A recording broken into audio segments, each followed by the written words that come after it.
السلام علیکم. یارانو امید لرم چې ټول به ښه یئ. دا وګوره دا زمونږ کور مخې ته پرون یو پیو والا تېرېدو او هغه نه چې کوم دی موټرسایکل والا نه پی توی شوي دي. هغه پیو والا څه هغه سامان چې ورسره وي او هغه نه دا پی توی شوي دي. او دا وګورئ سهار ته قسم دی دا ربړ جوړ شوی دی. پرون زموږ په مخ کې توی شوي دي. اوس چې موږ راپاڅېدو دا شی دی جوړ شوی دی. دا وګوره دا وګورئ دا وګورئ دا پی دی. دا وګورئ دا او دا وګورئ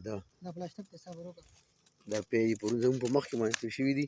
دا وګورئ هغه پیو والا شاپر هم دا دی پکې دی. دا وګورئ تاسو دا وګورئ دا ورسره شاپر دی. تاسو سوچ وکړئ چې دا ظالمان کوم معذر صحت پی په دې مسلمانانو باندې خرڅوي. څومره د سوچ او د فکر خبره ده چې مسلمان پی څه دپاره څکي، انسان پی څه دپاره څکي او دوی پکې کوم